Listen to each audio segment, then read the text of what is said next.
Hello বন্ধুরা, আজ থেকে প্রায় 100 মিলিয়ন বছর আগে তখন পৃথিবী মোটেও আজকের মতো ছিল না। তখন পৃথিবীতে মানুষের কোনো নাম ও নিশান ছিল না। পৃথিবীতে রাজ করছিল কিছু ভয়ঙ্কর পশু, ডাইনোসর।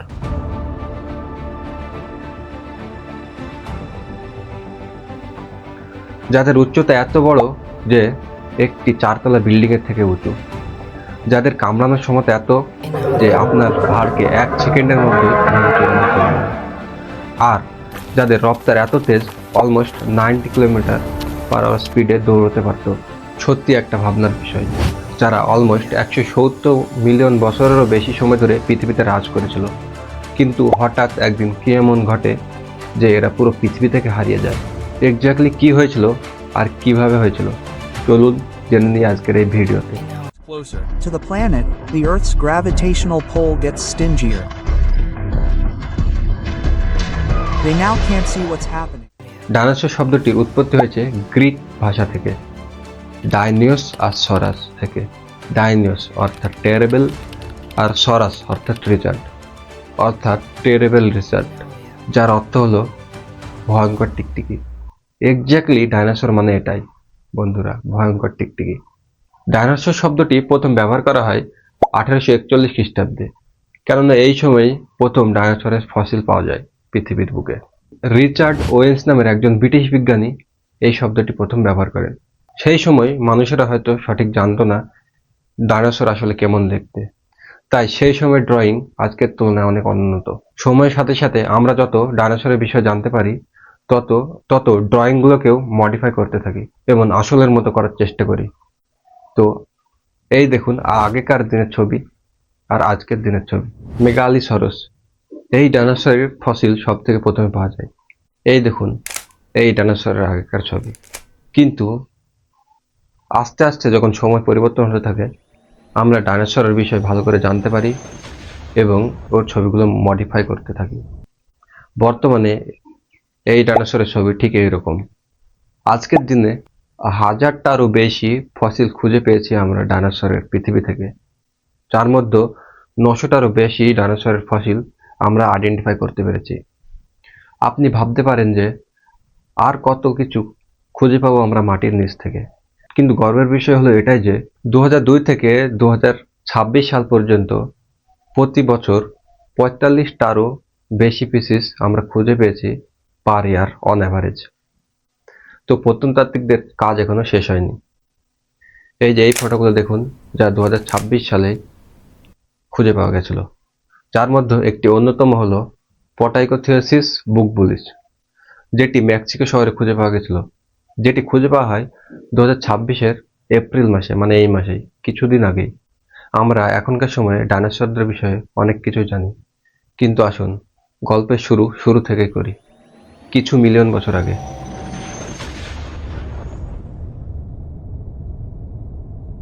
সায়েন্টিস্টদের আইডিয়া, আনুমানিক 230 থেকে 240 মিলিয়ন বছর আগেই প্রথম ডাইনোসররা জন্ম নিয়েছিল। কেননা সব থেকে পুরনো যে ফসিল পেয়েছি আমরা ডাইনোসরের, ওটা 230 থেকে 240 মিলিয়ন বছর পুরনো। এই ফসিলটি পাওয়া গেছিল আফ্রিকায়। ওই সময় পৃথিবী আজকের তুলনায় একদমই আলাদা ছিল।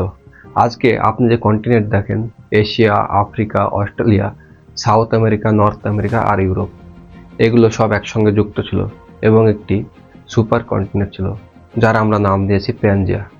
সায়েন্টিস্টদের অনুমান প্যানজিয়া ঠিক এরকম দেখতে ছিল। আর আপনারা এটাও দেখতে পারেন যে সেই সময় কন্টিনেন্টগুলো কোথায় ছিল। ওই সময় পৃথিবীর বায়ুমণ্ডল একদমই আলাদা ছিল আজকের তুলনায়। ওই সময় পৃথিবীর বায়ুমণ্ডল ছিল শুষ্ক আর বৃষ্টি খুব কম হতো। ওই সময়টাকে আমরা নাম দিয়েছি ট্রায়াসিক পিরিয়ড। এটি এমন সময় যখন ডাইনোসররা জন্ম নিতে শুরু করেছিল এভলিউশনের দ্বারা। ওই সময় ডাইনোসররা ঠিক ওই রকম হতো না যেমনটা আপনি হয়তো ইমাজিন করছেন। ওই সময় বেশিরভাগ ডাইনোসরের লেন্থ ছিল আনুমানিক 2 মিটারের মতো। ফর এক্সাম্পল ইউরোপেটর, যা ওই সময় এক্সিস্ট করতো, আর এই ডাইনোসরকেই বাকি ডাইনোসরদের অ্যানসেস্টরও বলা হয়। ওই সময় পৃথিবীতে কিছু ডমিনেন্ট জানোয়ারদের দেখা যাচ্ছিল, যেমন কিছু রেপটাইল। এর মধ্যে কিছু রেপটাইল খুব কিউট দেখতে ছিল, যেমন এই রেপটাইল। এটিকে সকল কচ্ছপদের অ্যানসেস্টর বলা হয়। আর সময়ের সাথে সাথে পৃথিবীর ক্লাইমেট চেঞ্জ হতে থাকে। আনুমানিক 201 মিলিয়ন বছর আগে ট্রায়াসিক পিরিয়ড শেষ হয় কেননা হঠাৎ করেই যে প্যানজিয়া ছিল এটি ভাঙন ধরতে শুরু করে, আর ভাঙনের মধ্যে বড় বড় ভলক্যানিক ইরাপশন শুরু হয়, জ্বালামুখী ফাটতে শুরু করে, যার কারণে পৃথিবীর বায়ুমণ্ডলে একাধিক পরিমাণ সালফার ডাইঅক্সাইড, নাইট্রোজেন অক্সাইড মিশতে শুরু করে, যার ফলে ইনস্ট্যান্ট পৃথিবীতে গ্লোবাল ওয়ার্মিং শুরু হয়।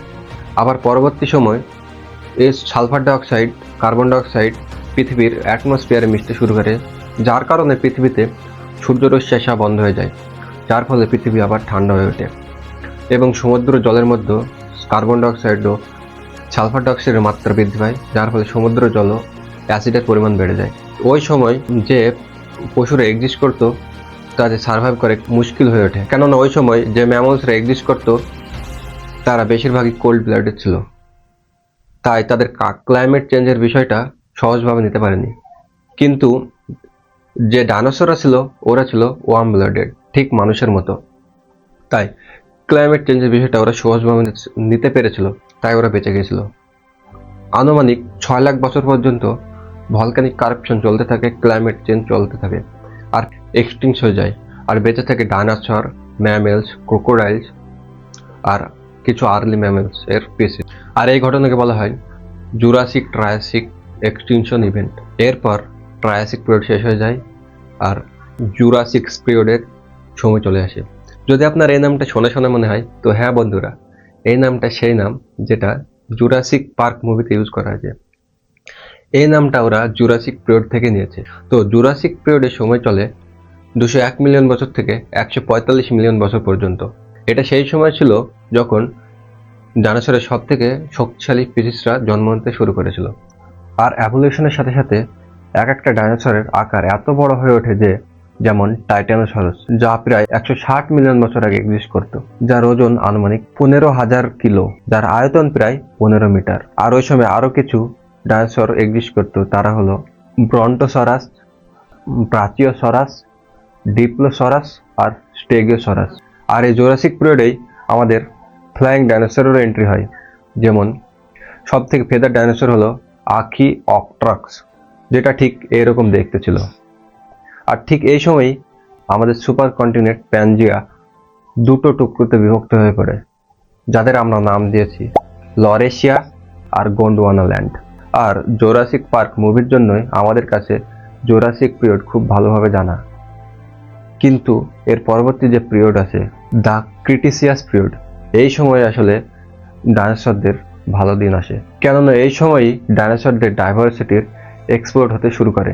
নতুন প্রকারের ডাইনোসর আসতে শুরু করে, যেমন টি-রেক্স, যেটা জুরাসিক মুভিতে দেখানো একটি খুব ফেমাস ডাইনোসর।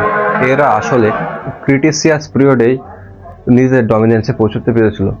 কিন্তু এখানে একটি বড় আয়রনিক বিষয় হলো, মুভির নাম জুরাসিক পার্ক, আবার তাদের লোগোতে টি-রেক্সের ফটো লাগানো আছে, কিন্তু বেশিরভাগ সায়েন্টিস্টদের ধারণা জুরাসিক পিরিয়ডে টি-রেক্স ডাইনোসর এক্সিস্টই করতো না। আসলে ক্রিটিসিয়াস পিরিয়ডই সব থেকে লম্বা সময় ছিল ডাইনোসরদের জন্য, যা প্রায় 145 মিলিয়ন ইয়ার্স আগে শুরু হয় এবং 65 মিলিয়ন ইয়ার্স আগে শেষ হয়। আবার এই সময়ই দুটি কন্টিনেন্ট লরেশিয়া আর গন্ডওয়ানা ল্যান্ড ছড়িয়ে যেতে শুরু করে এবং ওদের স্ট্রাকচার আজকের কন্টিনেন্টের মতো হতে শুরু করে। ওই সময় পৃথিবীর তাপমাত্রার কিছু পরিবর্তন আসে, আবার সি লেভেলও উপরে উঠে আসে। আর এই সময় অলমোস্ট সব প্রকারের ডাইনোসররাই এক্সিস্ট করতো, যেমন রেপটাইলস, আর্মার ডাইনোসর, আর বড় বড় হার্বিভেরাস ডাইনোসর, আর বড় খতরনাক কর্নিভরাস ডাইনোসর, আর টাইটানোসরাস, যারা ল্যান্ড অ্যানিমেলের মধ্যে সব থেকে বড় ছিল, আর টি-রেক্স, যেটি 40 ফিট লম্বা হতো, যা সব থেকে খতরনাক ছিল বাকি জানোয়ারদের তুলনায়। আরেকটি মজার বিষয় হলো, এখানে ঘাসের এভলিউশন পৃথিবীতে শুধুমাত্র 70 মিলিয়ন বছর আগে হয়েছিল। তো এর আগে আমি যতগুলো কাহিনী শোনালাম, এখানে এটা ইমেজিন করবেন না যে পৃথিবী ঘাসে ভর্তি ছিল। অন্য ধরনের প্ল্যান্ট ছিল, কিন্তু ঘাস ছিল না। আর টি-রেক্স ও ট্রাইসেরাটপ শুধুমাত্র 68 মিলিয়ন বছর আগেই এভলিউশন হওয়া শুরু হয়। এর মানে কি বুঝলেন? টি-রেক্স ডাইনোসর বেশি কাছাকাছি আমাদের as compare to Jurassic period, কেননা টি-রেক্স আর জুরাসিক পিরিয়ডের মধ্যে 80 মিলিয়ন বছরের দূরত্ব, আর টি-রেক্স আর আমাদের মধ্যে শুধুমাত্র 68 মিলিয়ন বছরের দূরত্ব। আরেকটি ইন্টারেস্টিং ডাইনোসর হলো অর্নিথোমেমার্স, যেটা অস্ট্রিচের মতো দেখতে, যা প্রায় 80 কিলোমিটার/আওয়ার স্পিডে দৌড়তে পারত। আর যদি ফ্লাইং ডাইনোসরের কথা বলি আকাশে ওড়া, তাহলে কোয়াডজাকোটলাস, যার পাখার লেন্থ প্রায় 10 থেকে 11 মিটার পর্যন্ত হতো, যার ওজন প্রায় 200 থেকে 250 কেজি পর্যন্ত হতো। এই সময়ই ডাইনোসররা নিজেদের সর্বোচ্চ শক্তিতে পৌঁছতে পেরেছিল, কেননা ক্লাইমেট ওদের সাথে ছিল। নতুন প্রজাতির ডাইনোসর এই সময় জন্ম নিচ্ছিল, আবার এমন কোনো নতুন প্রজাতির স্পিসিস জন্ম নিচ্ছিল না যা ডাইনোসরকে বিট করতে পারে। কিন্তু একদিন এমন কিছু ঘটে যে কারণে সারা জীবনের জন্য ডাইনোসর পৃথিবী থেকে এক্সটিং হয়ে যায়। একটি অ্যাস্টেরয়েড 10 থেকে 15 কিলোমিটার লম্বা, যা পৃথিবীর সঙ্গে ধাক্কা খায় আনুমানিক 66 মিলিয়ন বছর আগে, যার গতিবেগ ছিল আনুমানিক 70,000 কিলোমিটার/আওয়ার, যা একটি নর্মাল জেট এয়ারলাইনের থেকে 150 গুণ বেশি। যদি এক্স্যাক্টলি বলা হয় তাহলে এটি মেক্সিকো শহরের ইউকাটাস পেনিনসুলা থেকে পড়ে। এটি সেই জায়গা যেখানে পরবর্তী সময়ে মায়া সিভিলাইজেশনের সৃষ্টি হয় এবং পিরামিডের মতো হিস্টোরিক্যাল জিনিস তৈরি হয়। তো এটি ইউকাটাস পেনিনসুলাতে একটি বড় গর্তের সৃষ্টি করে, আনুমানিক 145 কিমি ডায়ামিটারের গর্ত। এটির ইম্প্যাক্ট এত বেশি ছিল যে এটি প্রায় 100 টেরাটনস টিএনটির থেকেও বেশি এনার্জি প্রডিউস করে। আবার এটিকে যদি হিরোশিমা আর নাগাসাকির অ্যাটমিক বোমের সঙ্গে তুলনা করেন, তাহলে এটি হিরোশিমা আর নাগাসাকির বোমের থেকে 1 বিলিয়ন টাইমস বেশি এনার্জি প্রডিউস করেছিল। এত বড় ধমাকা ছিল যে আশেপাশে থাকা সকল জিনিস ধ্বংস হয়ে যায়, আর কয়েক মুহূর্তের মধ্যেই হাওয়াতে ডাস্ট পার্টিকেল ছড়াতে শুরু করে, আর এর 1000 কিলোমিটার রেঞ্জে থাকা সকল জীব জ্যান্ত ঝলসে যায়। মনে করা হয় শুধু ছোট ছোট অ্যানিমেলসরাই এই ইম্প্যাক্টে সার্ভাইভ করতে পারে, কেননা তারা আন্ডারগ্রাউন্ড শেল্টার নিয়েছিল, আবার কিছু জানোয়ার জলের গভীরে চলে গেছিল। এটা তো শুধু ইনিশিয়াল ইম্প্যাক্ট। তারপর হিট পালস আসে, শকওয়েভ আসে, হাজার হাজার কিলোমিটার জঙ্গলে ওয়াইল্ড ফায়ার দেখা যায়। অনুমান করা যায় সেই সময় প্রায় 2 কিলোমিটার উঁচু সুনামি এসেছিল। একবার ভেবে দেখুন, 2 কিলোমিটার।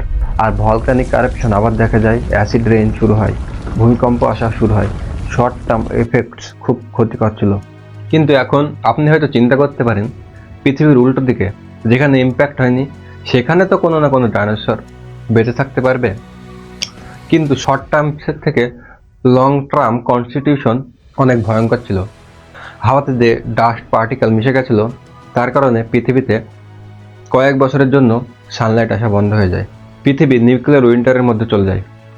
এই কারণেই পৃথিবীর তাপমাত্রা দ্রুত নিচে নেমে যায়।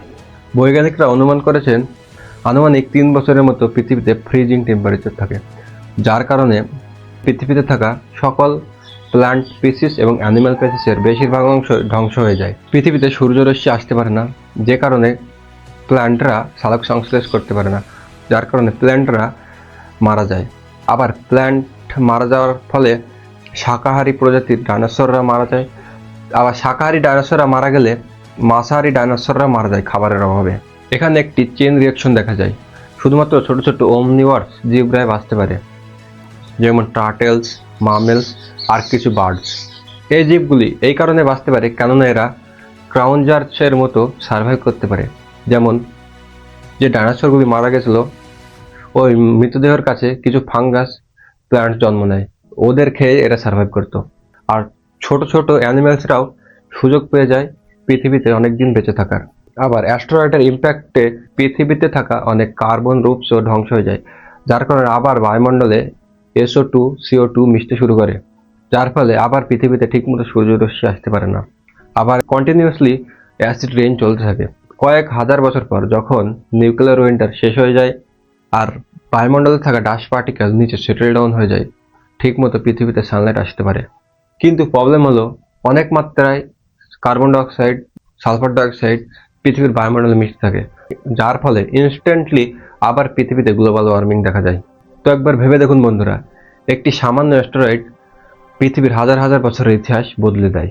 পৃথিবীতে একটাও 4 পাওয়ালা 25 কেজি ওজনের বেশি অ্যানিম্যাল এই ইম্প্যাক্টে সার্ভাইভ করতে পারে না। সব টেরিস্ট্রিয়াল ডাইনোসর এক্সটিং হয়ে যায়, আর ওর সাথে সাথে পৃথিবীতে থাকা অ্যানিম্যালস ও প্ল্যান্ট স্পিসিসের মধ্যে 75% বেশি এক্সটিং হয়ে যায়। তো ঠিক এই সময় বন্ধুরা ক্রিটিসিয়াস পিরিয়ডেরও শেষ হয়। পরবর্তী সময় যে পিরিয়ড শুরু হয় তাকে আমরা প্যালিওজেন পিরিয়ড নাম দিয়েছি। এমন নয় যে এই সময় সবকিছু শেষ হয়ে যায়, এই সময় বাকি অ্যানিমাল স্পিসিসদের বেরিয়ে আসার সুযোগ, কারণ পৃথিবীর রাজা ডাইনোসর এখন শেষ হয়ে যায় আর বাকি পশুরা সুযোগ পায় পৃথিবীতে রাজ করার। আমাদের তো সবার আগে থ্যাংক ইউ জানানো উচিত এই অ্যাস্টেরয়েডকে, কেননা এই সময়ই ম্যামলসরাও অ্যাভলিউশন হওয়ার সুযোগ পায়। ডাইনোসররা চলে যাওয়ার পর যে গ্যাপ এখানে ফুড চেনে ডাইনোসররা রেখে গিয়েছে, এটাকে ফুলফিল করে ম্যামেলস, বেলস, কিছু সাপ আর ছোট ছোট টিকটিকিরাও।